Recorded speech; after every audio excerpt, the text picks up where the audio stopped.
I think this was so perfect today that we kind of got a late start. And I'm going to say why we got a late start because this whole, like we've titled it Nature is Technology. And we had a little technological difficulty right at the beginning from nature. I know. I was thinking the same thing. As soon as the storm started, I was like, what a perfect expression of nature's Uh-huh. technology. I thought that was really like perfect, just perfect.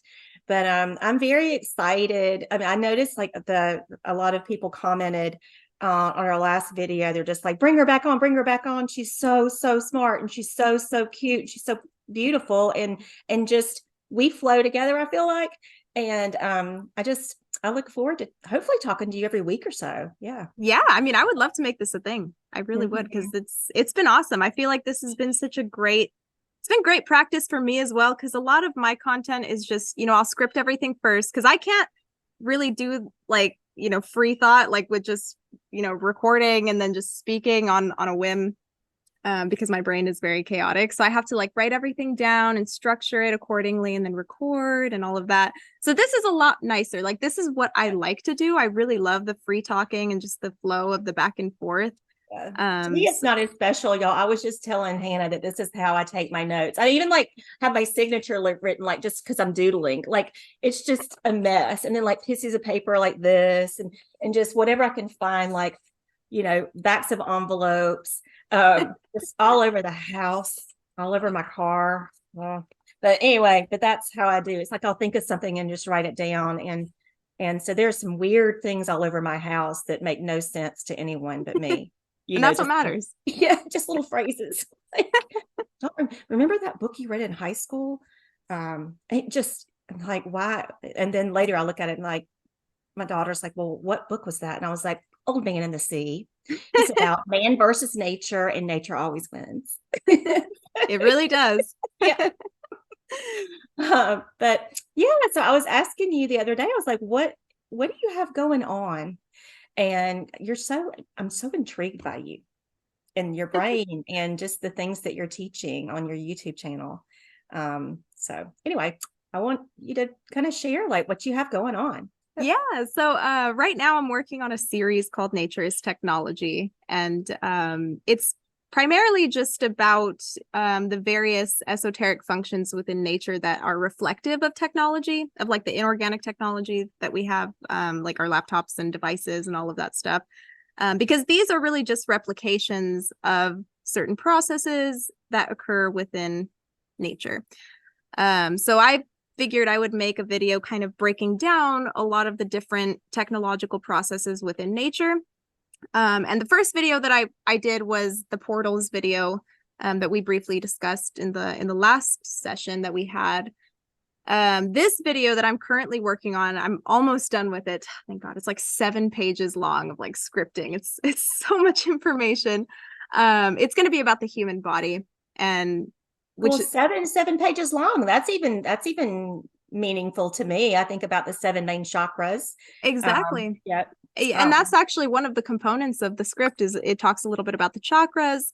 And I have a video going into the chakras and kind of talking about like their main functions and how we can work with them and all of that. So this will be not super like focused on the chakras specifically. It'll just kind of be like a section of the human body as technology.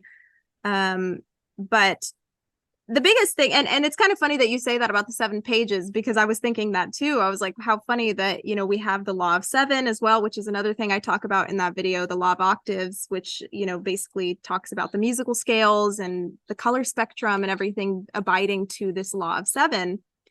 So I think it's kind of an interesting reflection. I think that spirit is 100% guiding me with this whole series. Well, seven And is a big number for me. I was born in the seventh month. My birthday is July 25th, which 5 and 2 is 7. 7.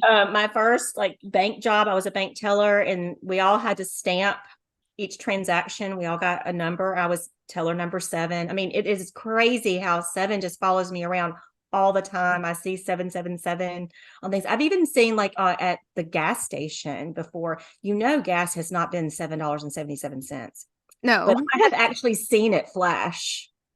when I'm at Interesting. a red light. You know, I'm like, no way, that did not just happen. That's really And, interesting. yeah. And then it'll change to what it really is, like, you know, $3.03. Like, it just happened. That's really interesting. So it My makes me daughter's wonder the if, same way. She'll see that kind of thing too. She's like, no, it just said, and then it changed. Like, yeah, that is very interesting. The number 7 is actually affiliated with the Chariot card in tarot, I believe. Yeah, I think it's the Chariot, which is all about progressive movement and like moving forward in life. And I think if you see that number a lot, it probably symbolizes that your path and your purpose is to help kind of move people forward in your life. So you may kind of attract a lot of people in your life that are very stagnant in their life and they're kind of looking for that change. They're looking for a revamp. And it's kind of like you become that revamp for a lot of people, or you might it be kind the of makes me person. think of like all the old boyfriends I had whenever I was younger. Like it's always somebody I had to, or I felt like I had to fix or Fix. help. Yeah. Yeah, but I mean, even outside of romantic relationships, like maybe there's this theme of just attracting certain situations that need movement or that need a little bit of revamping. I Yeah. feel like that's your magical power is to revamp things. And it's kind of funny when we were talking about your power going out and, you know, your power kind of revamping and coming back on. Maybe that's just like a microscopic expression of that.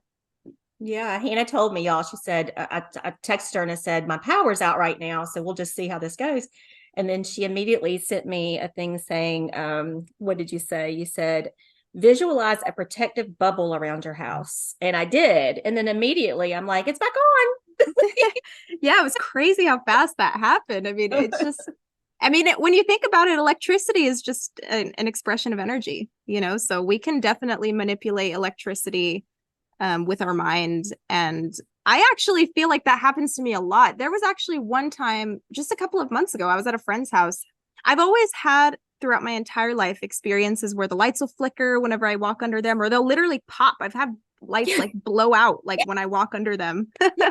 One upstairs, I'm like, nobody would believe this happened. And now I've got to replace the whole thing because of the kind of fixture that it is. I'm like, I can't. I mean, it busted and glass went all over the bathroom. Like, what happened? I've had that happen to me too. I've had it happen with street lights. I've had it happen with lights like just in the house. But there was one time, like just a couple of months ago, I was at a friend's house and we walked under this, like, I guess it was like a porch light, and the porch light just turns on. And it was in the middle of the day. And she was just like, that porch light hasn't turned on in 10 years. And it Uh-huh. just turned on right now. And I was just like, that's crazy. But that happens all the time. I mean, I think that the human bioenergetic field can definitely impact electricity. And there's actually an idea that is kind of pushed around in like spiritual circles that a lot of demonic essences will utilize electricity to kind of maneuver and to express themselves, which is why that movie Poltergeist. Have you seen Poltergeist? Yeah, a long time ago. I just was talking about poltergeist just the other day because maybe it was just yesterday. Yesterday morning, I got up and my Facebook, I went to my Facebook and I was like, I'm not doing this. What is happening? My cover photo just kept changing. It changed That's weird. like I was embarrassed. I was like, I'm not doing this, people. I'm not, I mean, I'm a little vain, but come on, like, what doing this? And I put out there, I in a little post, I was like, I don't know what's happening. But it's like, and I said, it's like a poltergeist is like just not, and I got scared. I was like, what pictures are on my phone that might pop up next? I'm like, That's so interesting that your cover photo was changing. Because that's something that a lot of people report with paranormal activity is like just kind of wonky, lights flickering on and off, or my mom once told me about how like her TV used to turn on in the middle of the night, like every single night for like 6 months straight. Like her TV was just turning on at 3 a.m. every single morning. I have things like that happen with me too. And there's a music box that I finally just took out of my room that would just start playing. And That's interesting and kind of creepy. I feel like that'd be super creepy. yeah, especially because, well, with me, kind of going through like a spiritual awakening and kind of getting away from religion.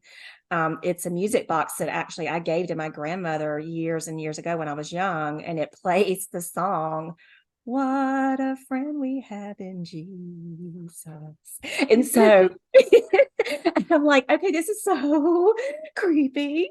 Like, I've got to get it out of here. I still have it, it's after she died. Like, I got some of these things back that I'd given her when I was a child. And like, that, why is this happening? Like, I can't do it anymore. That's really interesting. Do you think maybe it might be her trying to communicate with you? It may be. Yeah, I know, but I'm not afraid of that. But it Yeah. just kind of got to be annoying a little bit, and I didn't want to have to think about it.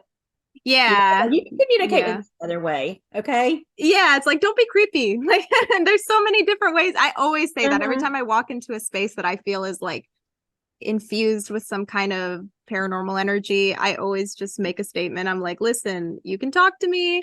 I mean, I Mhm. was born on Day of the Dead, so like it's woven in my birth path that like connection to spirits is just a part of what I'm Is here Day to of the do. Dead, like, is that Halloween or the day after? Yeah. So I think it's a 3-day period. So it's November Mhm. 1st, 2nd, and 3rd. So I was born on the 2nd. Okay. Okay. All right. So I mean, I definitely believe that that's a big part of my path, is just mediumship and being a clairvoyant, and connecting with energies from the other side. Because a lot of times what happens is a lot of these spirits don't even know that they've passed away, or they don't even really know what's happened to them. There's like this element of confusion that's present after death for a lot of Mhm. people. And that confusion keeps them stuck. So what happens is somebody who is highly activated and highly aware of this phenomena can help kind of guide these spirits to a place where they can, free themselves, they can Okay. move on to the next level, Yeah, whatever that means for them. I'll smell her night cream. Yeah. Yeah. Mhm. Smell is another really, really interesting way that spirits will manifest in the physical. My mom used to smell her dad's cologne. She would smell the coffee that he used to drink after he passed away. It's very interesting how they make themselves known to us. Because Yeah. really, at the end of the day, it's just our nervous system that's perceiving the physical world around us. So these spirits are nothing more than just energetic impulses. Like they're just kind of like electrical impulses within the awareness around us or within the space around us. And then our nervous system can pick up on those impulses in the form of sight, in the form of smells, sounds, all of that. Which kind of, to me, that took away a lot of like the spooky aspect. Oh, it took away a lot of that like kind of scary aspect of paranormal activity, because it's really just all electric impulses at the end of the day. And those electric impulses are just being translated by the nervous system into sight, sound, smell, and various different things that people experience when they have these paranormal experiences. I may have gotten this from you, maybe from one of your tweets or one of your videos, but a couple of weeks ago, I think I put on Facebook, um, your nervous system is the biggest technology or something like that. I can't remember how I worded it, but and I really believe that. I really believe like what we're talking about right now, like I can I can keep that from interacting with my nervous system. Yeah, I can control it. Like, I you really can. And uh-huh. I think that's why a lot of people experience more paranormal activity than others, because you can literally block it out. Like you can protect yourself from paranormal experiences if you don't want to experience that, or if some people get really spooked and stuff like that. Um, the more your aura is protected, you can block those things out entirely, and you won't ever experience those things. But you're right. I mean, the central nervous system is essentially the CPU of our bodies. Like it's the central processing unit, of what pretty much creates the entire sensory experience that we all have. And that's why, like, I think a lot of these people who are needing a physical evidence in order to kind of perceive things as valid or invalid are a little bit flawed in their ways of thinking, because when you think about that fundamental idea that we're essentially just a nervous system that's processing various vibrations, whether it's light waves, sound waves, sensory waves, because even when we touch things, we're not actually touching anything. It's just the vibrations that it's called, I think it's neuron, electron repulsion. So it's phenomena called electron repulsion, where essentially there's vibrational pushback when you touch something that creates the sensation of touch. So it's all just an illusion. It's all created Right. by the mind. And this is why manifestation is such a powerful principle, because ultimately we are creating the entire reality that we experience. And our nervous system is just picking up on these various wavelengths and translating those wavelengths into experience. We can shift those experiences through our thoughts when we put out those vibrations. Because ultimately, I told my daughter about this the other day. I was saying, she's like, "You're talking about manifesting so much lately." And I said, well, the way I understand it for myself is that it's something that I desire that isn't something that I can see right now, but then I can bring it into into the physical. the physical. Yeah, absolutely. I mean, just the same way we can close our eyes right now and picture a pineapple, that pineapple is real. It's very much real. And there's a lot of esoteric texts that talk about how the subconscious mind is actually the real world. And this material world is almost the shadow that's cast by the subconscious mind. And that's why manifestation works. It's almost like echolocation. It's like a call and response type of phenomena where you put out vibrations, you put out these intentions, whether it's in the form of thoughts, in the form of sound, in the form of action. You're putting out these various vibrational essences that are turning around and being reflected back to you in that mirror reality. Because ultimately, everything we're seeing around us is just a mirror of our subconscious. It's the shadow that's being cast.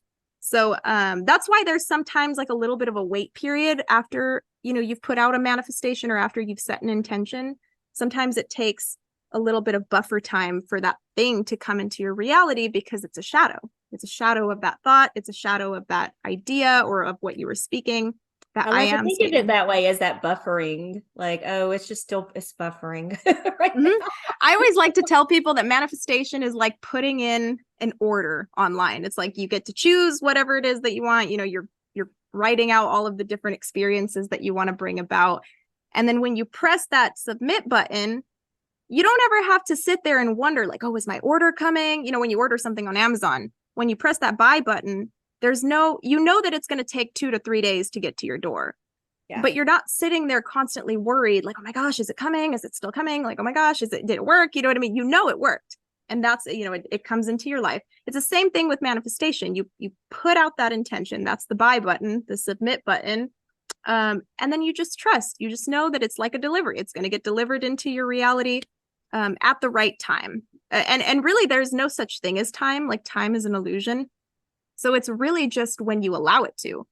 And there's a really great analogy that is used in the manifestation world that people talk about how, most people who aren't receiving their manifestations are actually resisting them, and they don't even know it. They think that it's not coming to them, but it's actually that they're just repelling the manifestation because they're not allowing, because they're attaching themselves to a certain way that the thing needs to manifest, or, a certain expression of the way that the thing needs to manifest.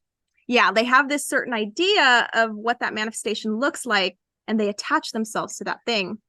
What they don't realize is that spirit is vast. The universe is vast beyond our conception. And things can come into our life millions of different ways, an infinite amount of ways.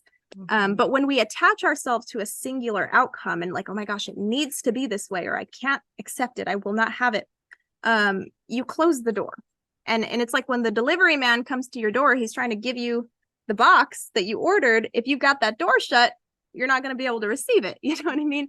So that process of allowing and being open to the various avenues in which things can manifest, that's when you open that door and you truly allow the manifestation to come in.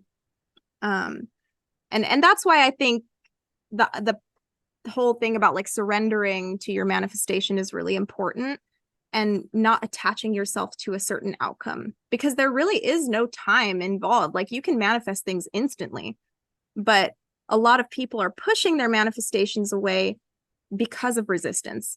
And a lot of times too, when things manifest, at least in my experience, when they've manifested, sometimes it'll be like where I've wanted that thing maybe a couple months in advance, and I had to wait a couple months to get that thing. It's after I get that thing that I realize, like, this was perfect. Like, this was the perfect time for this thing to come in, because 2 months beforehand, I wouldn't have been ready to receive it, you know?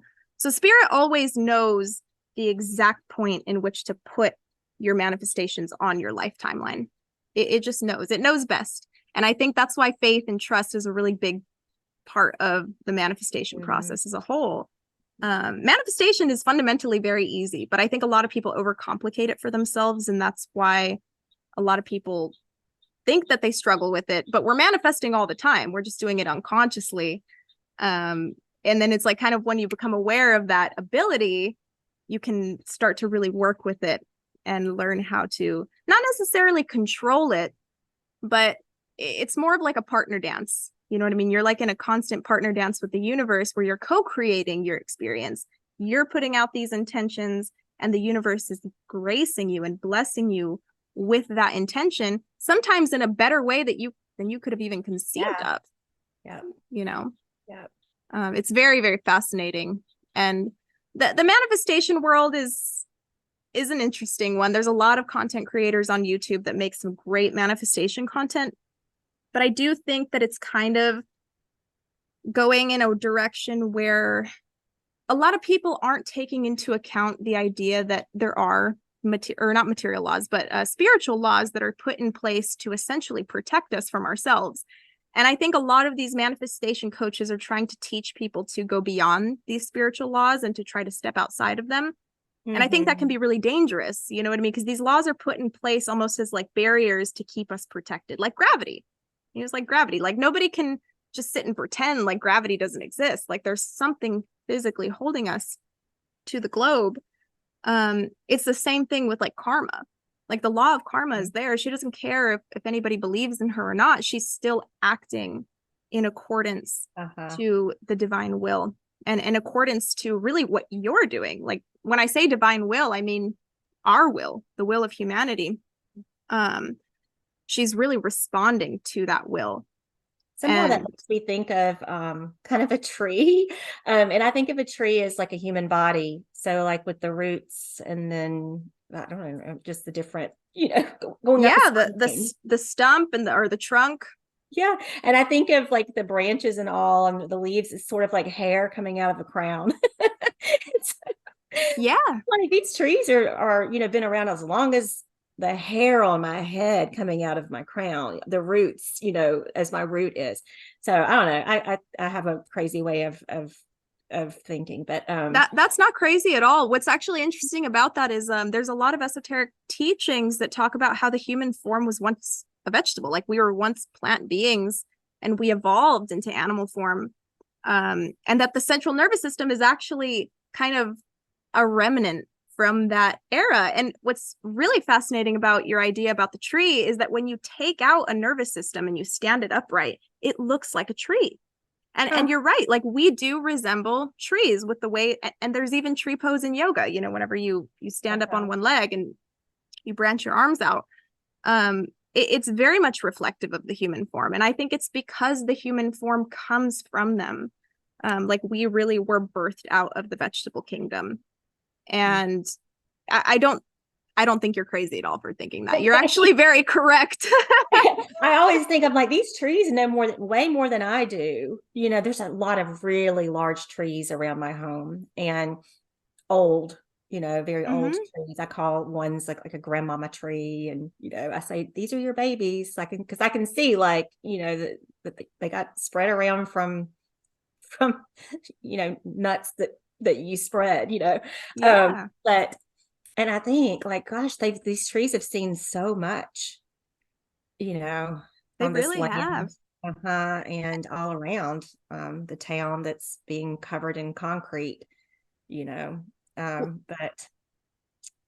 don't know. Another really interesting thing about that is when you cut a tree open or like whenever you slice one in half, its rings in the center almost resemble our fingerprints.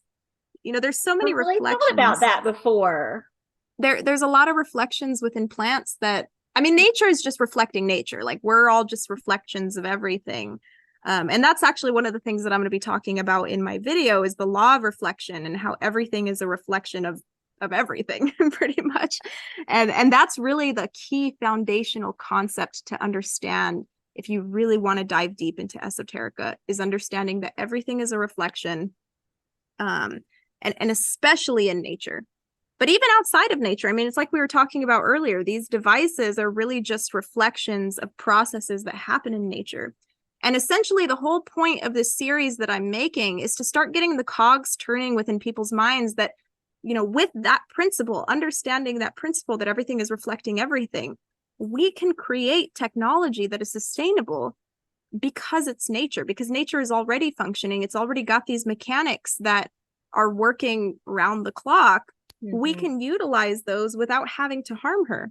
We can utilize those to create certain mechanical functions within our society, like generating heat and power and all of that stuff, without having to harm nature herself. Because right now it's kind of a parasitic relationship that we have with Mother Earth. For sure. So the whole purpose of this series is just to kind of get people thinking like, maybe we can start changing that. Maybe we can start seeing all of the various reflections within nature and start applying them in a way where we can create new technology that is symbiotic and really has this wonderful harmonious union with the planet. And that's really like my life's work. That's what I'm here to do is pretty much help create this technology. Because I've worked. We mentioned Tesla in our last video, but it makes me think of like what he tried to do, what he tried to put out to the world was, free energy and working with the energy, vibration, frequency, that is already here, that is natural. It is nature. Yeah. It's abundant. It's abundant. It's here. It's working all the time. I mean, we already are seeing kind of microscopic and I guess primitive expressions of this natural tech with like solar power and hydropower, already using these functions of nature to kind of create power within our world.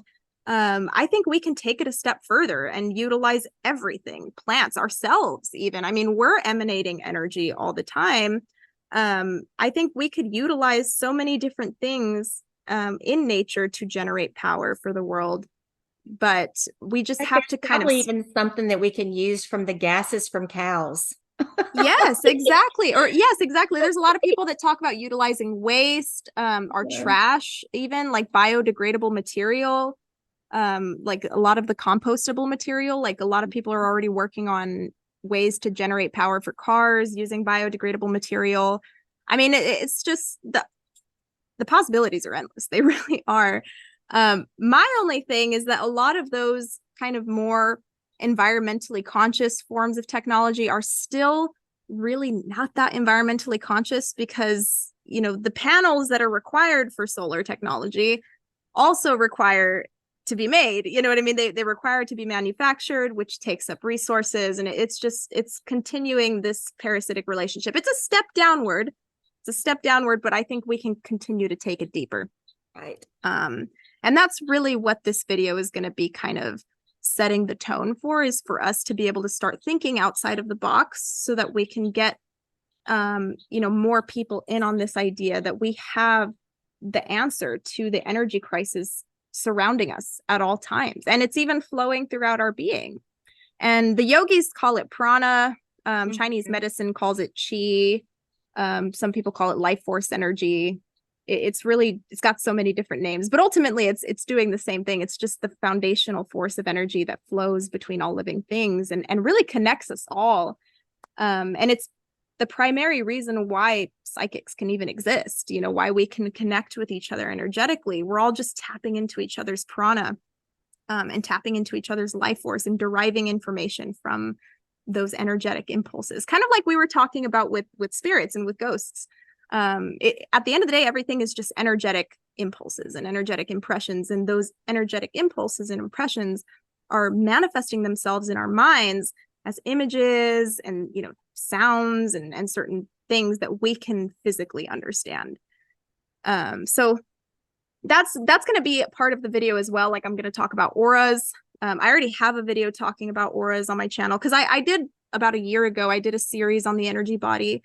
And I broke down the different components within the energy body. I talked a lot about energy healing, because we're all energy healers. Every single human being on the planet is a healer. Yes. Yes. And I went to a cacao ceremony the other night, and yeah, that was really good. And the person next to me has some sort of a cancer, and and he has a hard time like breathing, or he had a cough happen, right?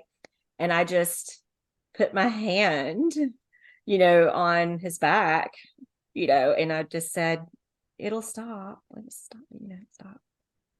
And instead of when we got the cacao, instead of like, we were setting intentions into the raw cacao, instead of me thinking about what intentions for myself, instead I said healing for him.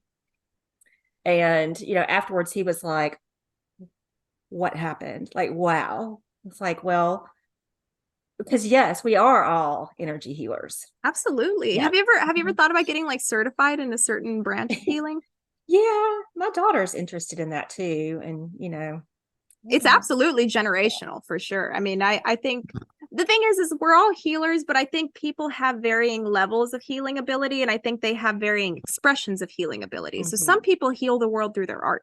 They're artists and they're creatives, and they create these magnificent pieces of work that are just completely profound and cathartic for other people. Some people do it through their hands. I mean, ultimately, we all have channels and nadis through these hands, which is kind of why, like, when something hurts, it's kind of like an unconscious reaction to just want to put your hands on it. When a kid scratches their knee, the first knee-jerk reaction is to just put your hands on it and to grab it. And it's because these are magnets. So they're magnetized to anywhere where there's necessity for that healing. We're ultimately a magnet, but the hands are just kind of like an expression of that magnet. And I actually think it's better, in my personal opinion. A lot of people talk about earthing and like putting the bare feet on the earth and walking barefooted on the planet. I think you can take it a step deeper and put your hands on the earth. Like, there's something so grounding about really getting deep into, getting on all fours, or even just laying down and grounding with the hands. There's something that I think grounding with the feet can't really do that you can get from grounding with the hands. And I think that's why positions such as like cat cow and child's pose and all of that in yoga are really key for grounding, because it requires you to bring your hands to the ground. And it's almost like I just don't even know what else to do. I just do child's pose. I just do it. Yeah. It just feels good. And it's just, I know, it's very comforting. It is. It absolutely is. I love child's pose. It's so protective. Like, there's something so protective about it. Your face is to the floor. You've got that hip opener, because there's a I guess like a way where you can kind of spread your knees to the sides and you can get a hip stretch in there. You're stretching your back. It pretty much opens up all of the different vertebrae. It's a great stretch. And I really, really recommend everybody be doing at least child's pose. I had hip problems, especially right now. I just getting older, and that's not even an excuse, but just I walked into a bathroom at a restaurant and I was wearing heels, and I just twisted to the left to turn on the light, and I was like, I know that pain. Because I actually have hip problems too from dance, because I did ballet for 12 years. And the constant turnout like screwed up my hips. And I know that pain. It's excruciating. I mean, hip pain hurts like nothing else. I mean, it's like you can't even stand. It's like I'll have it and I'll collapse to the ground. It's very, very painful. But yeah, yoga helps. I mean, I'm a big, big, big, big, big proponent of yoga. I think every single human being should be doing yoga and meditating every single day. I mean, there's no should, but I think it would be beneficial to us and the planet. Yes. It's a great ally. And there's a lot of people that are like, oh, I can't do it. It requires too much flexibility. It requires too much, this and that. It's too much for me. But what they're thinking of is the vinyasa, like the typical vinyasa flow, hot yoga type of stuff. That stuff is very fast, and that I don't think is for everybody, but there are different expressions of yoga. There's yin yoga, where you really don't do much moving at all. You just kind of lay on your back the whole class. You can use bolsters, or you can use certain tools to kind of help get you deeper into the stretch. I think that there is an expression of yoga for every single person on the planet. And I don't know if you've ever seen any of the videos I do with Bryce of Esoteric Atlanta, but she's an Ashtanga teacher. Like, she went to India and studied Ashtanga, and that's That's really hard. Ashtanga yoga. I've always wanted to get into Ashtanga yoga, but it's very, very hard. I mean, that's pretty much all the inversions and all of the, kind of more advanced stuff that you see in yoga. But all of that stuff has its place too, because ultimately yoga is more than just a physical thing. It's a spiritual thing too. We're really opening up energy centers in the body through the various movements that are present within yoga. And this is actually something that I'm probably going to talk about in the video too, is yoga is its own technology. It's really activating the various technological processes within the human body. Yeah. It's like the way I like to think of it, and there's a really common phenomena or motion within yoga called the bandhas, which they're called the locks, the energy locks. And there's one in the abdomen, I believe there's one in the throat, and then there's one in the groin area. So the way that these bandhas work is that they lock energy and they hold it in place. So the way I visualized it whenever I've kind of seen it in my mind is it's like valves on a pipe system. It's very similar to that. Whenever you lock a bandha, so the throat lock happens whenever we put our chin to our chest, like we do in bridge pose, or whenever you do shoulder stand, you do the chin lock or the throat lock. I forgot what it's called. They all have their different names, but the throat lock is what it's called in English. And whenever you do these various locks, it's almost like you're closing the valve and you're causing the energy to be held here so that it reverberates for a longer period of time and brings more healing energy to the spaces where that lock is happening. So it's kind of like whenever you see like a plumbing system and you have all these various tubes that like liquid can flow in between. When you close one of those valves, it's going to lock that area and it's going to cause the liquid to flow somewhere else. And have you ever gone through locks like at a river, like where? Yeah, this is what it's making me think of. I haven't done that since I was like 14 years old in Oregon on that big Columbia River or whatever it was, and it was just incredible. But it kind of makes me think of that whole process too. That's exactly what it is. You're 100% correct. That's another expression of it. Yeah, yeah. Is it like where they close and open the dam, right? Uh-huh. Yeah. That's the exact same expression. I mean, it's the way that I was thinking was a more mechanical process, but I mean, it's like we were talking about. Nature is really just the foundational expression of these technologies. We're really just replicating these processes and kind of putting them within our mechanics to make our world be powered as in the way that it is. But yeah, the river locks is another great example of that idea, because it's really just energy in its properties is very similar to a liquid, I would say, in the way that it flows and the way that it moves and its structure. It's very similar to like a gas or a liquid. Anytime I've ever visualized energy and I've ever seen it, it looks a lot like water. We're pretty much just living in an invisible ocean all the time. And that's why I used that picture of us. Like you put something out on Twitter and I just stole your picture and used it on the thumbnail. But you're in a pool of water, working on your laptop, and laptops technology, what people look at that as technology, but also water is. And then I, found that old picture of me at Lake Burton up in North Georgia, and I'm on my laptop, and I remember, like I was out writing, and it just, it creates a flow. It creates a fluidity. It does. I loved that picture. When I saw it this morning, I was like, this is perfect. It was perfect. It was like, even the picture that you chose was so like reflective and resonant. Like they just went together so well. You were even wearing a blue swimsuit as well. So it was crazy how perfect that lined up. But yeah, water 100% is the technology as well. And that's actually another video that I'm going to do in the series, is talking all about water. Because water is intelligent. It holds intelligence. It holds memory. And that's why, there's that really famous experiment that was done with water. I can't remember his name.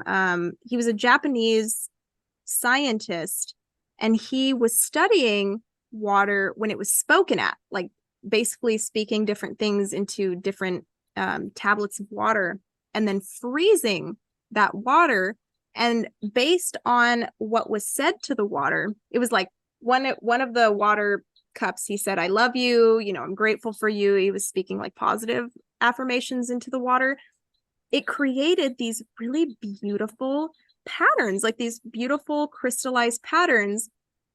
And in the water where there were negative affirmations stated, it created these really unharmonic, kind of funky patterns that just looked weird. Like it just didn't look nice. It wasn't so-called pretty like the other water, which was, I mean, it froze really nice.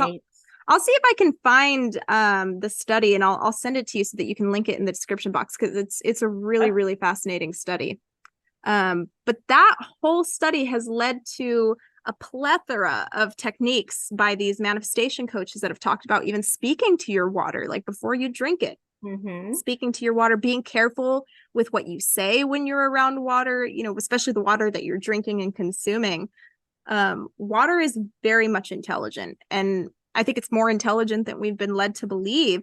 And if anything, you know, our bodies are composed of 70% water, 75% water. So it's like, who's to say that that water isn't holding memory? It's not retaining information and intelligence, which is further contributing to the type of experiences that we're having. Because ultimately, at the end of the day, we're just, like we were talking about before, we're just experiencing almost like a reflection of what our body is putting out, whether that's through words, through thoughts, through actions. We're experiencing that reflection. So with the water that we're intaking and the water that we're pulling into our bodies, that is contributing to what's being exported as well, and you know, what's further being brought back in. It's a self-fulfilling process, you know what I mean? It's almost I like to see it as like the infinity sign, where it's like you get back what you put out.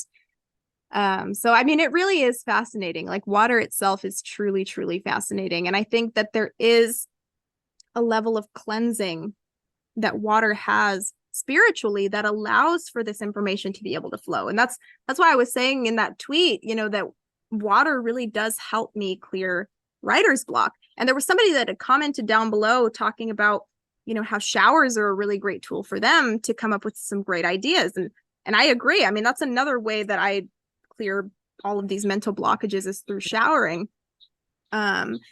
Because the water is such a great tool for purification.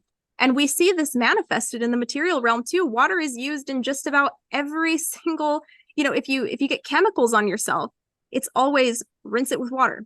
Rinse it with water. Like when we were in science class back in school, you know, they had those water systems. They had like those fountain systems in the science, the labs that they'll have like they'll have like the washing area where, you know, God forbid, if anything happens, you can go and you can rinse everything out. If you get something in your eye, you can rinse it out.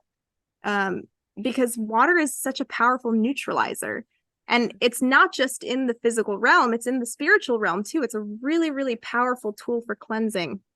And, you know, we see this being reflected in the material and the spiritual realm. And I was even thinking about that today, because I was actually cleaning the pool out with some algicide, and I had got a little bit on my fingers, and I like ran to the sink, and I was like washing my hands with water. And I mean, it was just crazy how the itching went away almost instantly whenever I had put the water on my hands. And I mean, it's crazy how H2O just is such a powerful cleanser for these chemicals and for pretty much anything. I mean, even, you know, when you drink alcohol, when somebody drinks alcohol, they always say to purify yourself with water afterwards, to clean yourself out with water. Like, it's such a powerful neutralizer for all chemicals. And it's a powerful neutralizer for all spirit matter as well. And I think that's why people talk about cleansing your crystals in water, cleansing yourself in water, because it pretty much absorbs everything out of you. Well, and crystals are technology too. Everything is. Absolutely. I mean, crystals are arguably one of probably the more notable forms of nature's technology. And I have a video talking briefly about it, but I'm going to go more in depth in the series. I'm going to create a whole separate video on crystals. That's actually going to be the third video, technically. The third video after the human body. I'm going to do one on crystals. And what's fascinating is crystals are actually already being used in technology. Quartz is what is used for computer chips. Like our phones, aren't they? Yeah, like yeah, they're used for pretty much everything. So not only are they, kind of comprised to create the screens that we're looking at here, they're also in computer chips. They're created or they're kind of like refined into a sand.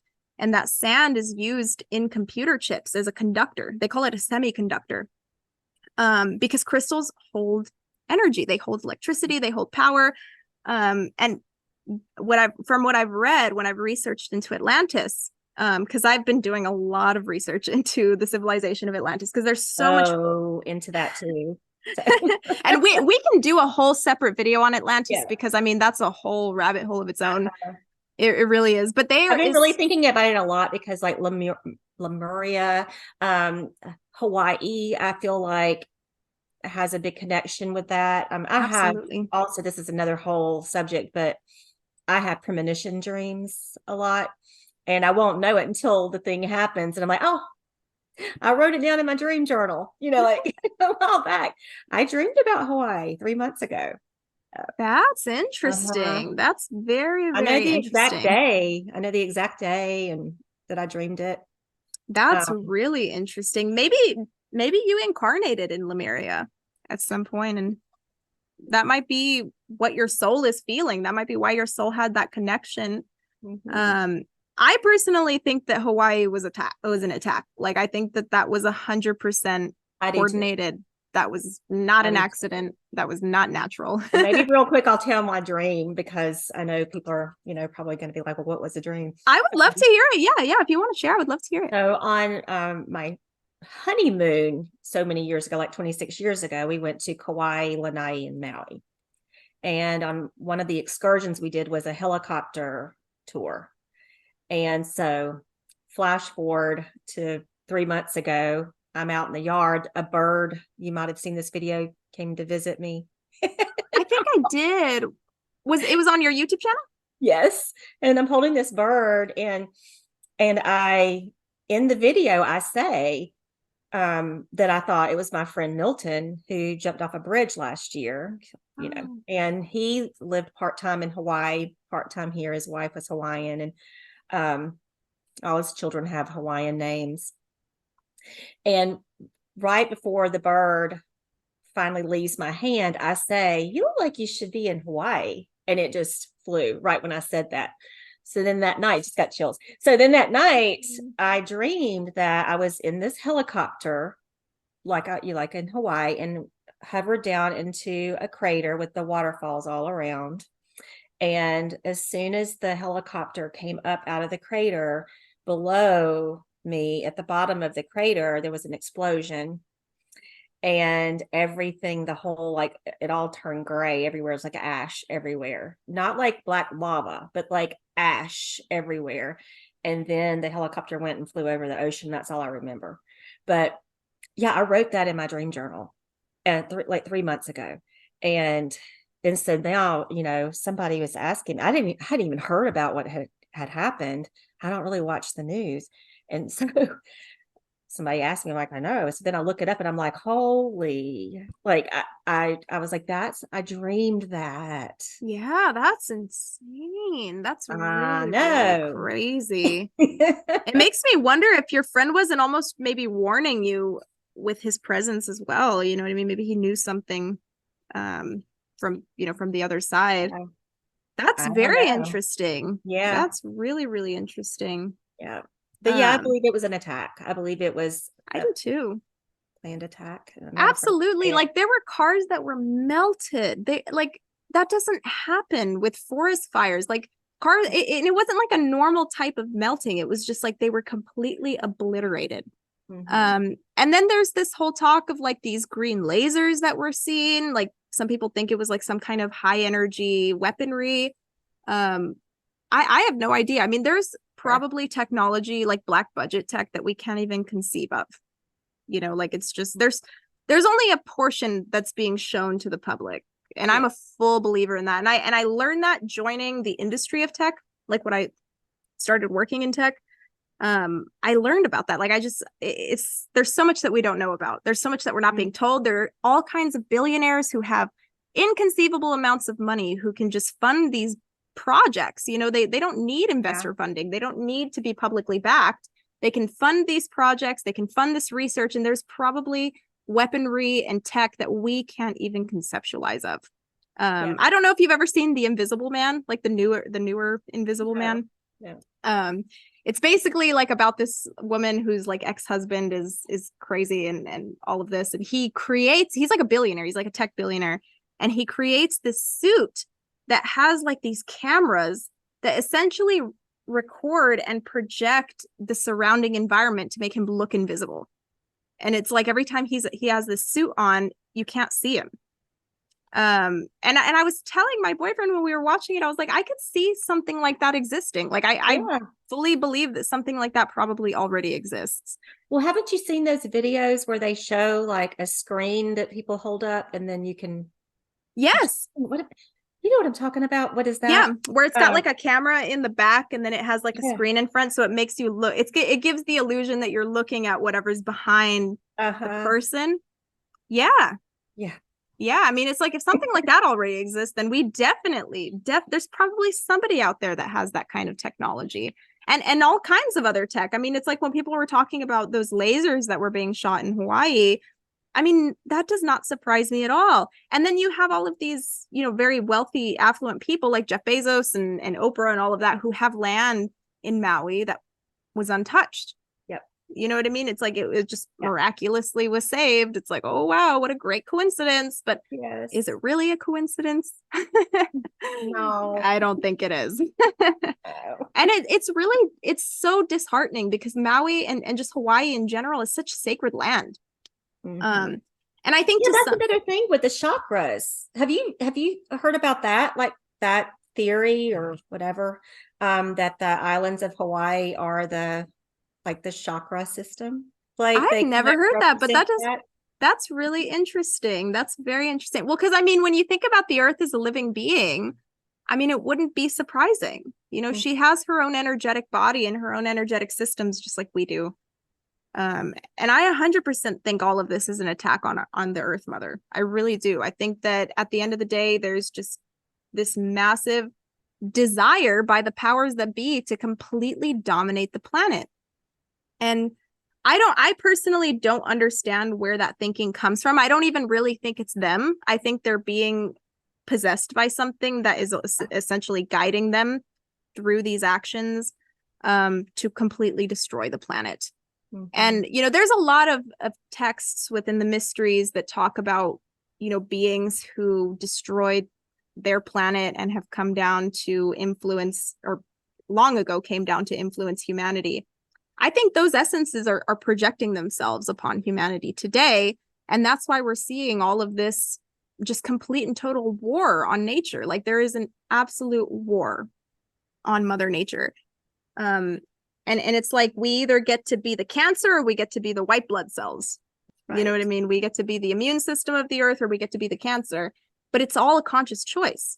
And the cancer is really a state of mind. It's not even, because a lot of people are just like, oh, like these people are evil, like they're sick and blah, blah, blah. But the unfortunate truth is that these people are not inherently evil. They're being corrupted by something because the human form is sovereign. Like we are holy as beings. One of my favorite words.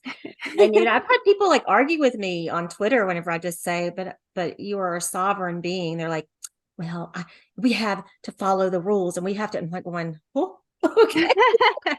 It's like, okay, I'm just gonna pull out of that conversation. Yeah, I mean, it's 100% a pure form. And you really see a lot of pushback on that specifically within Christian circles. And just like traditional religious circles, there's a lot of people within Christianity that believe the human form is impure and that like we're not pure because we're these material beings and 666 and blah, blah, blah. And 666 is really just our carbon makeup. It's our 6 protons, 6 neutrons, and 6 electrons. What makes up the human form, what makes up the physical form. There's nothing impure about it.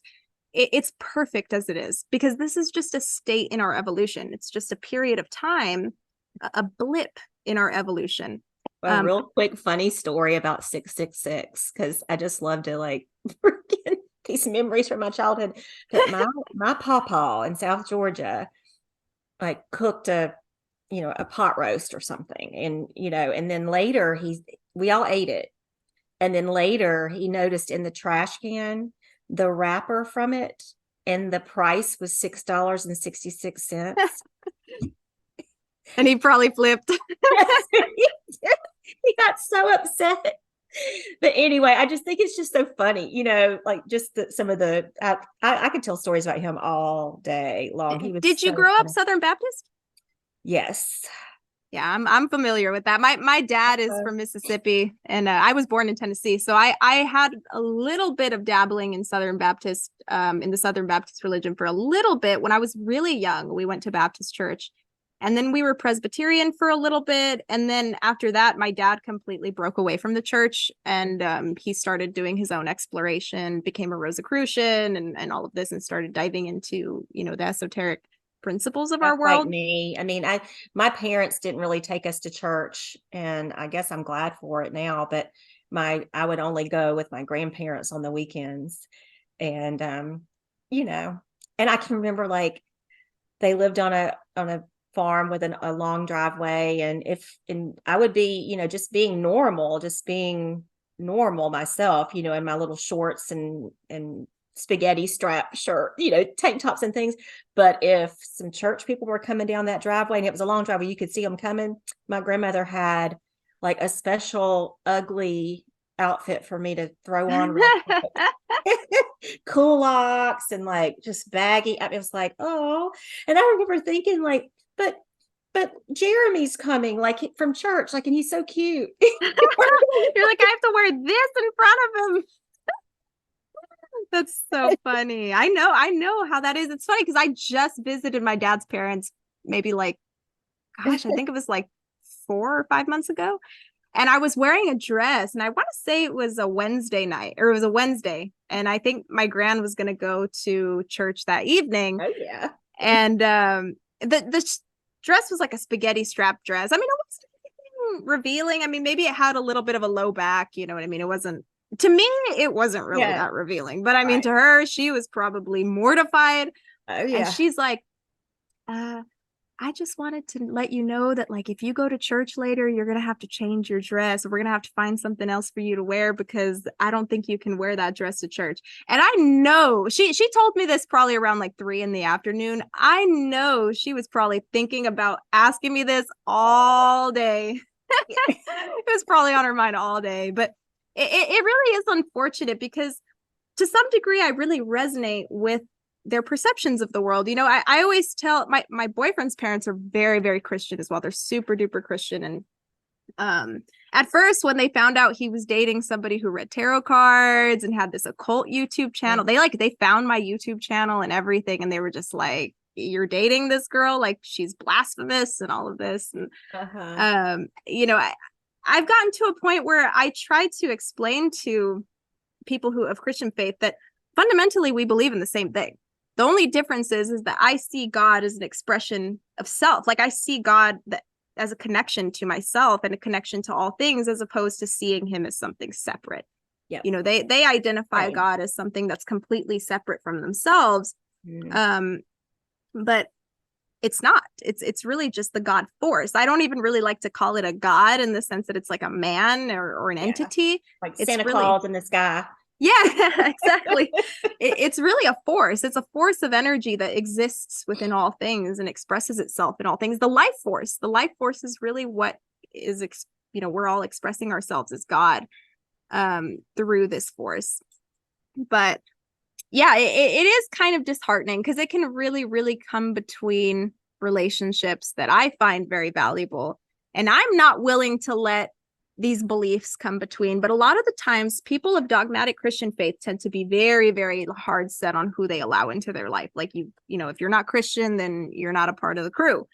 So I used to be that way. I've talked about it on my YouTube before. My daughter, the one that lives in New York, she's like 25, and she's had the same boyfriend for like 6-7 years almost. Love him to pieces now. But in the beginning, I was like, he is not a Christian. He is not a believer. And bless him. Oh my gosh. He would come stay with us, and I would like hang like crosses over the bed where he was going to sleep. I wouldn't let them be together, Yeah. So, but I mean, I can laugh about it. I can laugh at myself, and and he loves me. I love him, and he is totally fine. That's all that matters. That's all that matters. I mean, as long as like, at least you see it now. Some people never see it. Some people never see it at all. And it can be really, really disheartening. And my dad talks about it all the time. That used to be something that my parents used to be really, really, they used to have a lot of problems when it came to their religious faith. Because my mom grew up Catholic. My mom's Hispanic. So she grew up Catholic, and, she was of faith, but she was not as devout as my dad. My dad grew up Southern Baptist, was very devout. His parents are both very devout Christians. So that was something that always kind of came between them, because my dad was like, he didn't want to associate with anybody who wasn't Christian, where my mom was like, no, like, we have these friends, they're not super religious, but I want to hang out with these people. And my dad talks to me about that to this day. He always says, like, one of my biggest regrets is all the people that I pushed out, like all of the connections that I pushed off because, they weren't Christian. And I saw myself as like not being able to associate with them because of their faith and because of the things that they believed. But, I think that's something that's changing. I think more and more people are, opening up to the truths of the world, and they're starting to see beyond these barriers that dogmatic religion has put upon us. And it's beautiful. The awakening is prevailing. It really is. But I was going to say, like, segueing back to what we were talking about earlier with Atlantis, because it's just a fascinating subject. One of the biggest pieces of technology that not only myself has perceived of, but Edgar Cayce, one of the great channelers of pretty much the contemporary era. My favorite. He's awesome. I mean, he's got some really great channelings about everything. I mean, I found a book on, it was like this $1 book in a thrift store. It was Edgar Cayce. It was this thick book, Edgar Cayce on dreams, Edgar Cayce on health, Edgar Cayce on ESP, all of his channelings just in this book talking about all these different subjects. But I read his book on Atlantis and his channelings on Atlantis. And one of the things that he talks about in that book is the technology that they used and how essentially they were using crystalline technology to power their world. And there's a bunch of authors that speak on this, not just him. They talk about how the extent of crystal power can only be accessed by the human consciousness. Like, the way that we're utilizing it right now through organic tech is actually kind of limiting to its true expression of power. The only way that crystalline power can be accessed is through our consciousness and through our will. And this kind of ties into the whole plant power and the technology that I'm working to bring about. And, utilizing the divine connection of our ESP and our extrasensory perception to be able to access technology. We don't need chips. We don't need anything implanted in us to be able to commune with tech. It's like we were talking about in the last video, like we already have some degree of influence over our technology already with our minds. And I think that we can take it a step further to where we create a system of technology that's completely and totally reliant upon our consciousness. And that's exactly what the Atlanteans did. They created this system of technology that was highly advanced. And the reason that it was so highly advanced, unconceivable to our current perceptions today, is because they were utilizing nature, because they were working in harmony with nature. Their problem was that they started to get into eugenics, and they started to do all of these really bizarre tests on people, crossbreeding humans with animals, creating these really weird creatures that people call chimeras. And a lot of people actually say that a lot of the cryptids that exist now, like the werewolf and Bigfoot and all of that, all of those cryptids actually come from Atlantis. They were some of the species that were created during the period of Atlantis. I've never thought about that, but yeah, I just believe in those things. I do too. And what's funny is I'm writing a book series, a very short kind of like teen story series about a nature photographer who goes out and basically starts hunting for cryptids. So that'll be available over the course of the next 6 months. I'm going to start writing that series. Great. Yeah. And just essentially what those books will do is they'll kind of educate people on the various different cryptids that exist, like the Sasquatch. What are the different ones that mermaids, like all kinds of different stuff.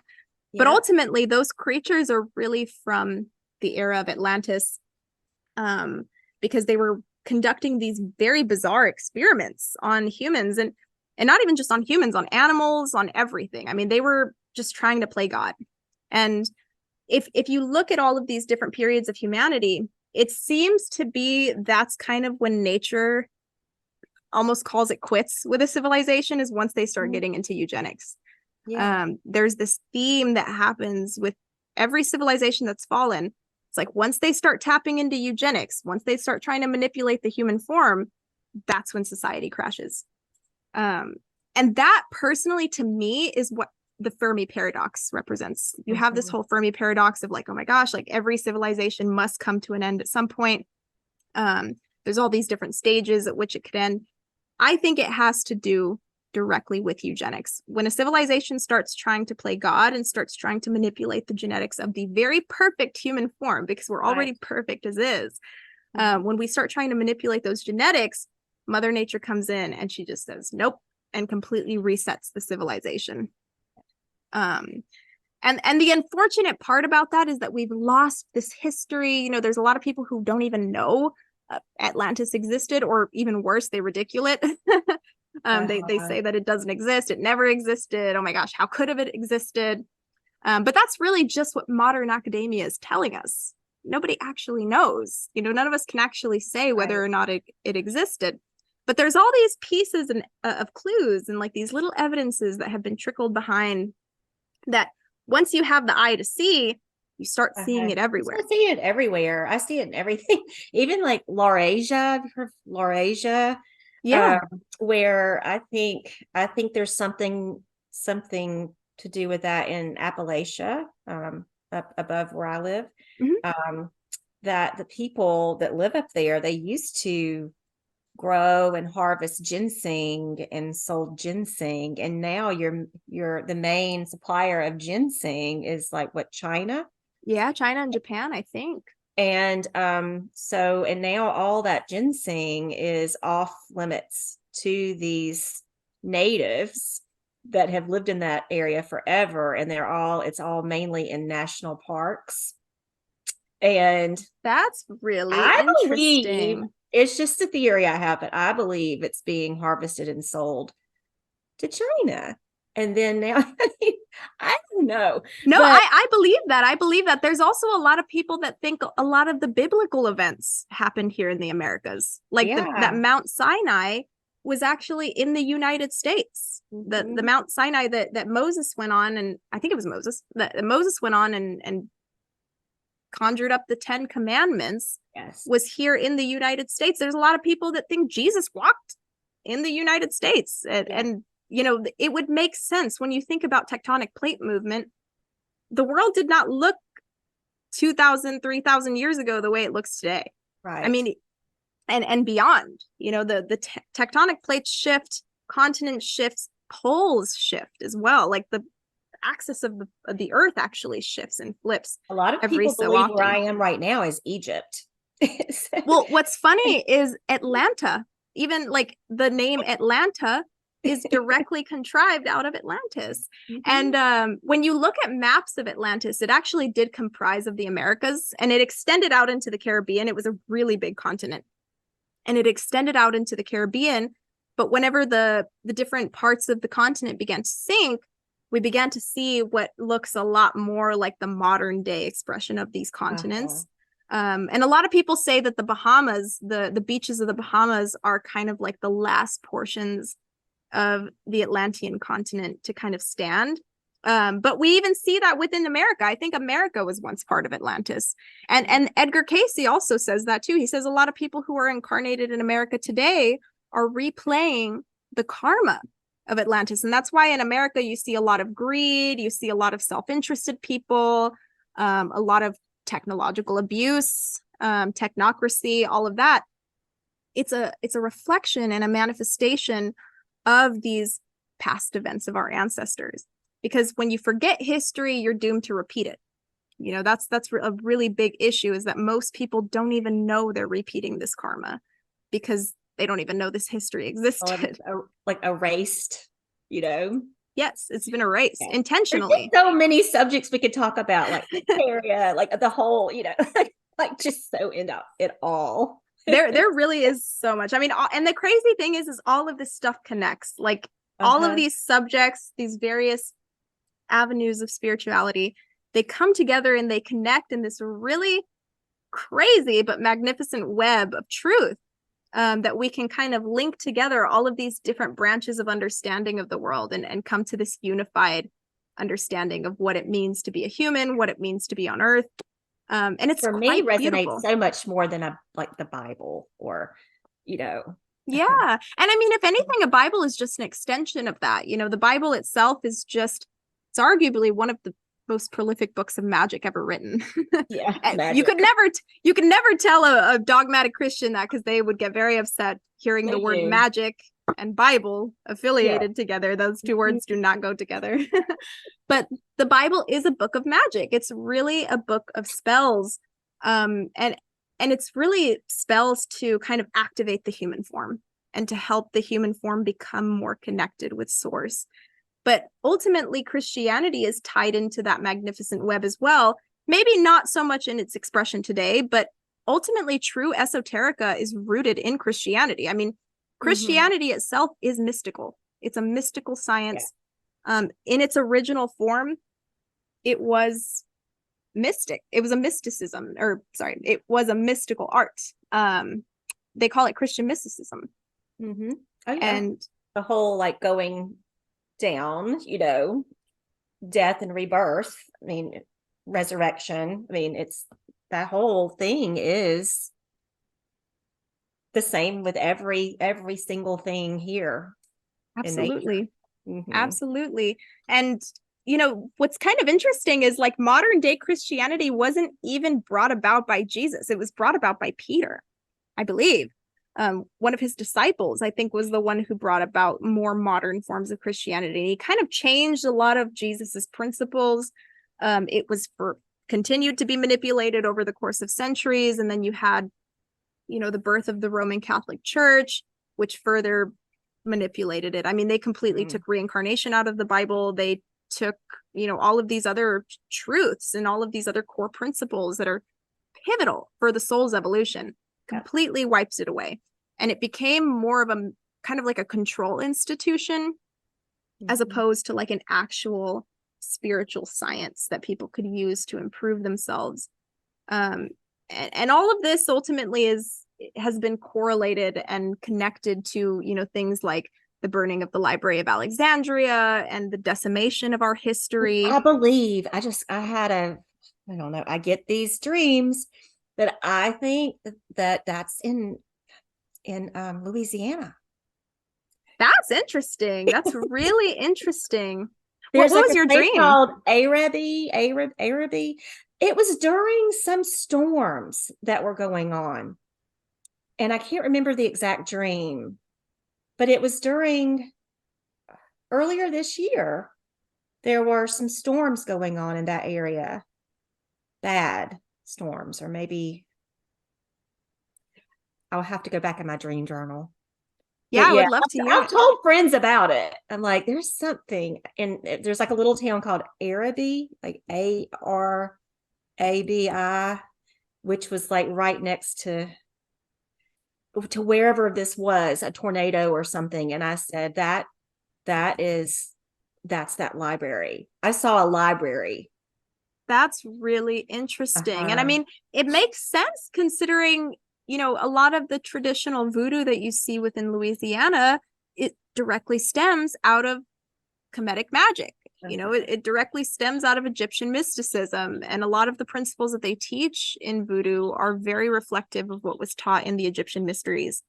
It is weird because I used to think like all the Egyptian things, like I've got so many papyrus and things right now, but I'm like, I used to like keep them in a drawer, like they were some kind of evil something. And now I'm like just drawn to them, to all these things. And I've got to go to the store and get some frames for all these things. But, and then a couple of years ago, maybe I was Googling myself.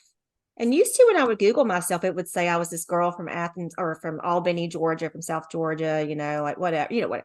Now it says I'm Middle Eastern. That's really interesting. Like, what? I probably am. Yeah, who knows? Maybe you have some kind of ancestry that goes back to somewhere in the Arabic cultures. That's very, very interesting. I know. I think Well, it's that kind was of crazy. I mean, I've never done the ancestry.com or anything like I've never done any of those things. So it's just, when you just Google yourself, yeah, you know, just to see what like, comes up. yeah, like That's what? really interesting. Well, another thing I was gonna mention too is like you live in Athens. Like Yeah. Athens is in Greece as well. Like it's just really interesting that there's all these various correlated cities and places that Down in South Florida, correlate. there's a Cairo. We call it Cairo, but Cairo, down in South Florida, Yes, there's I that think too. I think I actually might have passed it when coming to Florida, but I can't. Probably, yeah. It's where I'm from down in that area. I grew up down in there. A lot of my family's from Cairo and the Well, Omega. there's also Memphis in Tennessee, Yep. and Memphis is Isn't it, also. isn't there supposed to be like Sphinx or something there?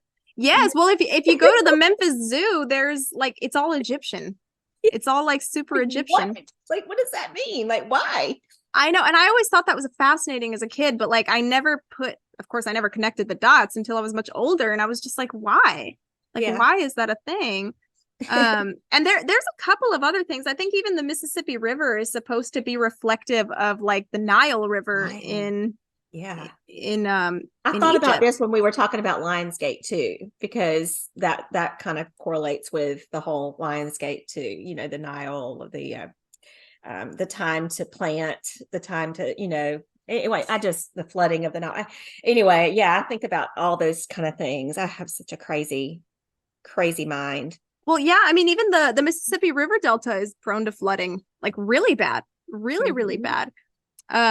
It would make sense. That's really interesting. I'm going to do some more research into that. There's a really good friend of mine that I'm going to connect you with. I think you would really, really like her thoughts as well. Her name's Kendall. She's actually the one who kind of proposed the idea that all of these biblical centers are located in the US. But she's got some really, really great information on that. And she talks about how all of these sacred sites are littered across like the Southwest as well. Like the Four Corners is another place that like people think that could have been affiliated with biblical tales. And what's interesting too, the whole thing with like and I hate to even talk about Trump because I don't like to do political things, but when he would say like America first, I never saw that as something like America matters more than any other place. I saw that as, because of my crazy dreams, like, oh yeah, everything happened here 1st. mm-hmm. Well, that's really, really interesting that you say that. There's a really great show on Netflix. It's called 1899. I don't know if you've ever seen it. I've heard about it. I'm going to write that down because I need a new show. It's really, really, God, it's profound. And it's essentially just about this ship. It kind of looks like a Titanic type ship. And the whole, it ties in so perfectly to the reset of civilization. Because I mean, I'm not going to I don't want to spoil the show for you because it's got like a twist. But the whole premise of it is like these people trying to kind of figure out why they're on this ship and like where they came from. And I think it kind of parallels a lot of what we see here, in America and just on the planet itself. You have all of these people who have this amnesia. We're like a species with amnesia. We don't know where we came from. We have all of these, we have all these things that like academics have been telling us for a while, like, oh, we come from here and we're only 200,000 years old and whatever. But everybody deep down, I think, feels something different. I think we can all inherently feel that there's more than what we're being told. And that show just kind of gets into the idea of like a grand reset and like the great reset of civilization. And I think that we're going to see something like that. I think we're amongst a great reset. I think that's what's happening right now. I mean, I think even the tale of Noah just depicts the great reset, one of those expressions of the reset, because nature is alive. Like she's aware, she knows what's going on the planet.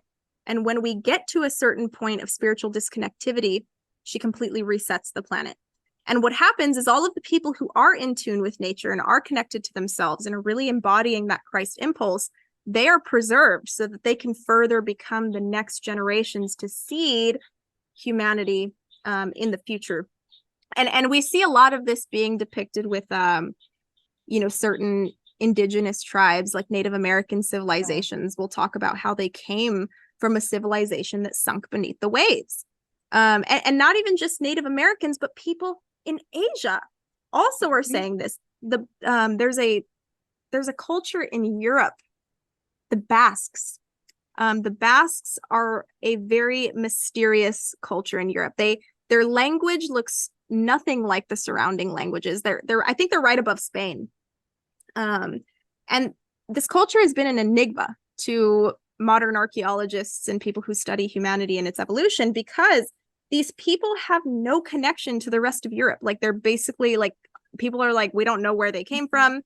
But if you talk to the Basques and you look into their history, they actually talk about how they came from a continent called Atlantica that sunk beneath the waves.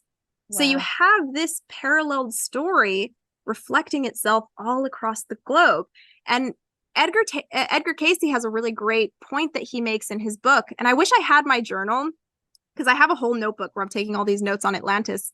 Because I'm taking this seriously. Like, this is a research project for me. This isn't just like fun, like a hobby. Like, I genuinely believe totally a reason why we got connected on Twitter. I mean, this is so just perfect timing. I believe so too. I really believe so. And that's why I say, like, I truly believe that we're soul sisters. Like, I think this is almost like a reconnection. I don't even think this is the first time we're connecting. And I know you feel it too. I know we both are feeling this exchange of energy.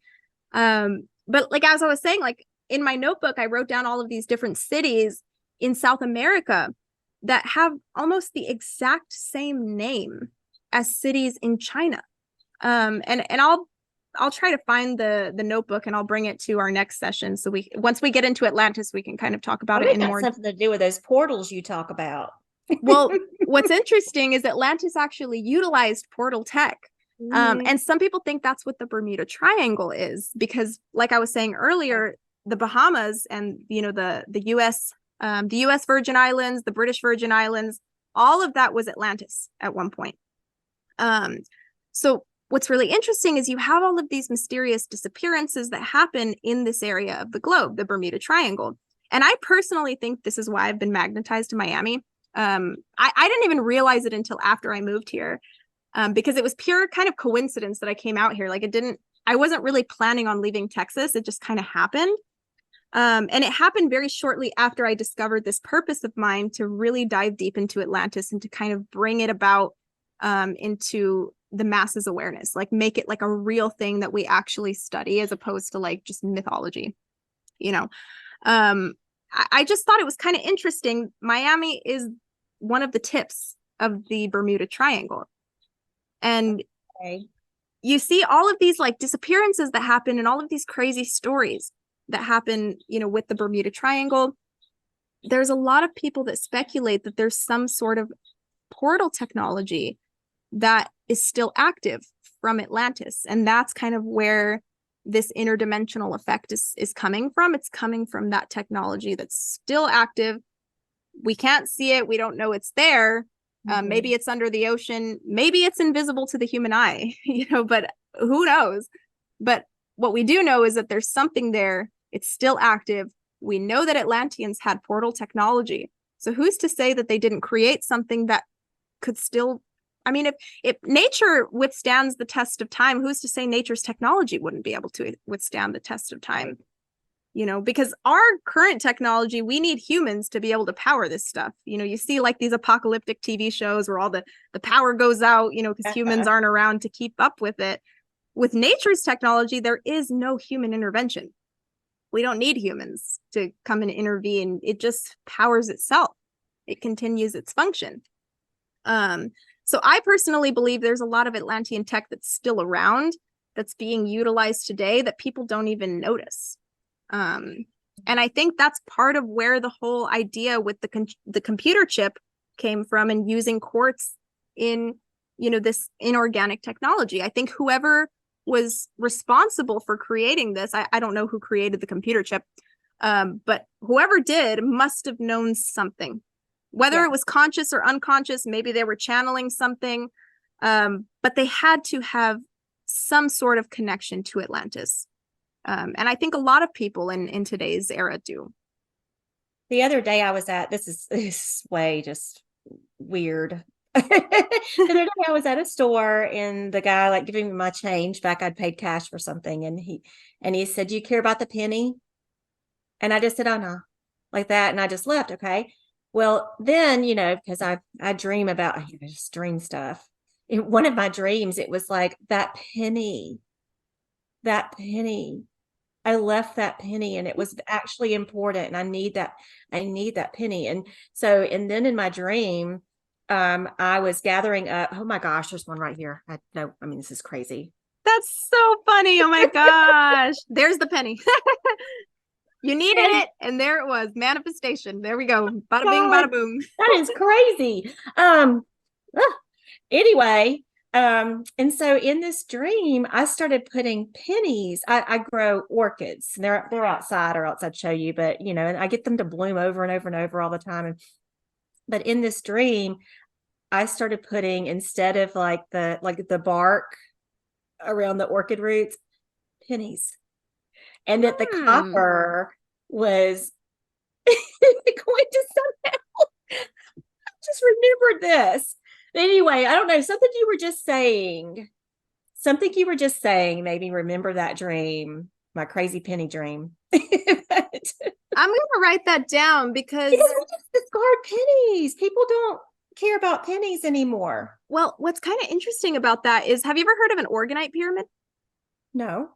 So, I know about pyramids and things, but organite. So there's this pyramid that a lot of people will make. They're called organite pyramids, where they basically create like a resin pyramid and they put crystals in it and they'll put copper wires.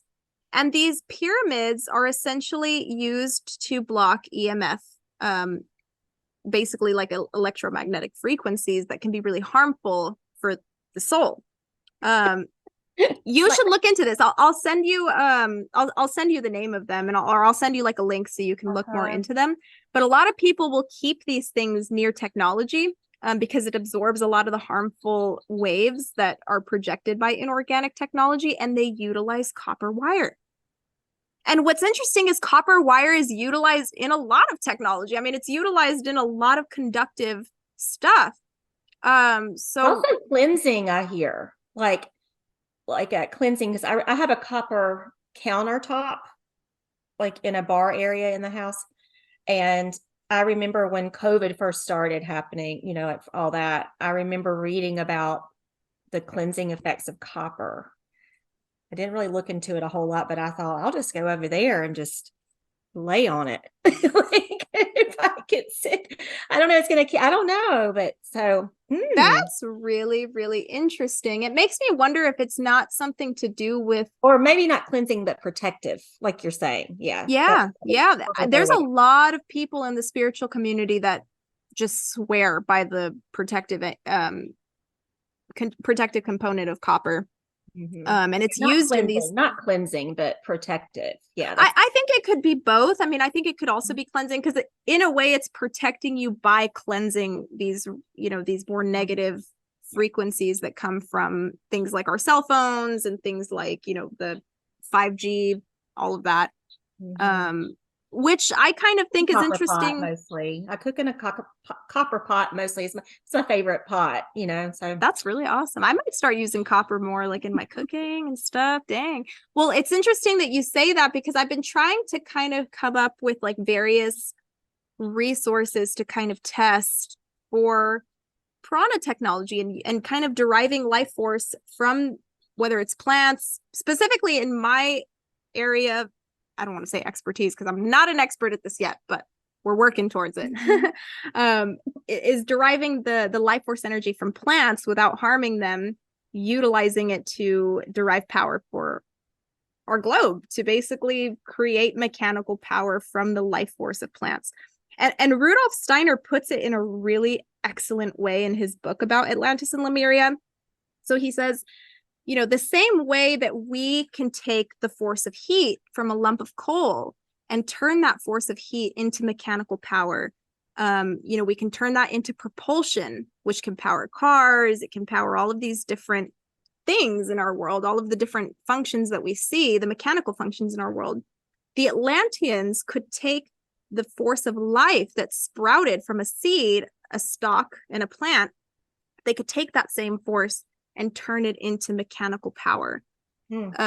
So we can 100% do this today, but we just we've lost sight of it. We've lost sight of the ability to do this because we've created a path that's so far deviated from this way of being that like it just seems inconceivable to us. It seems almost impossible, but it's not impossible. It just takes outside of the box thinking. Yeah. So a lot of my lifelong mission is to bring about this power for the world. So throughout like the past couple, I would say about a year, I've been on this mission. And it's been like about a year since I discovered this purpose. I've been attempting to come up with various materials and ideas to kind of bring into reality a technology like this, because it's very possible, it's very real. It just takes experimentation. So right now I'm in the process of like getting a startup together and potentially even getting research funding and all of that stuff. We're in like the baby stages, but hopefully in the next like maybe 10 to 15 years, like this could be something that is real. And something that's brought forth. So copper might be something that I look into, because it's weird that you bring that up. I've been almost like asking spirit to like channel through me like materials that would be necessary. And I keep hearing the word cellulose, like cellulose pads, like a gel type of pad that would almost be stuck on whatever needs power. And that the plant would essentially emit the life force energy into the cellulose pad, and that pad would transfer that energy into mechanical power. So this is just a very primitive expression of these ideas. Like I was saying, like obviously I love it so much. I can talk about anything. And what's so crazy about this is like when I started having these channelings about this plant tech, I went to a nursery because I love plants. I've always been very much a green thumb. And I was at a nursery looking for a plant. And I saw this keychain, and I still have it on my keys. My keys are inside, but I still have it on my keys, and it says plant powered or something like 100% plant powered. And when I saw that, I knew. I was like, this is it. This is a part of my mission. Absolutely. And I bought it. And I still have it on my keys, and I keep it on my keys because it's like a reminder of that mission. And I know this is part of why I'm here. Like I'm here to bring forth this this prana tech, this plant tech. Whatever it ends up looking like. I just told somebody, okay, it's kind of a funny thing to say about me, but it's just the truth. Like every month I would always think I was pregnant, like I don't know, I have this bloating problem, whatever. And so I would always like pick like, oh well, if it's a girl, I'm gonna name her Prana. I've already got 3 children, but I always do this. So I was just telling somebody yesterday, and you keep saying the word prana so much while we're talking. And I was just telling somebody just yesterday, I was like, well, I don't think I'm pregnant, but if I was, I mean, I'm a little late, but like, if I was, if it's a girl, it's Prana. I'm going to call her Prana.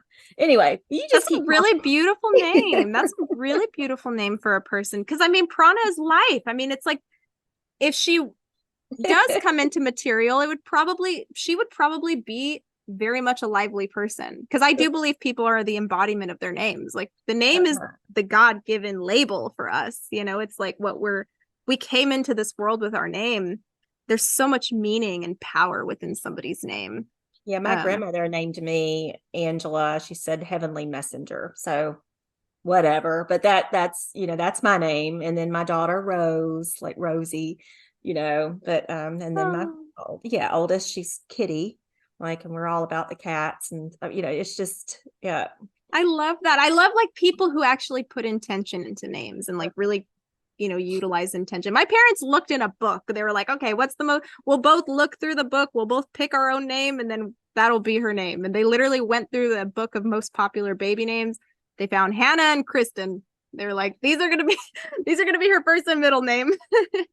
But what's interesting is Hannah is actually Hebrew, and it means, I think, grace of God.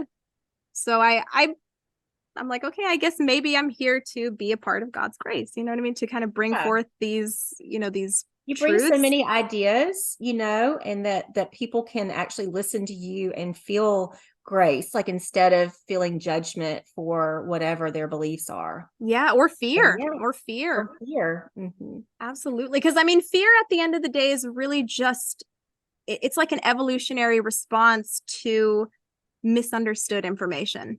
It's like we fear what we don't understand. And it's kind of like you were saying earlier, when you were Christian and or I don't know, I don't know if this was when you were a Christian, but when you said that you saw the Egyptian symbols and you were kind of scared of them at first, you know what I mean? Because like up until that point, you may not have understood that those hold a certain resonance, a certain energetic resonance. But now that you understand, and now that you see the truth of these symbols, you openly embrace them and you welcome them into your life. And I think that's how it is with everything. I mean, I think whenever there is an element of fear present, it's ultimately just asking us to deeper our understanding of whatever it is that we're afraid of.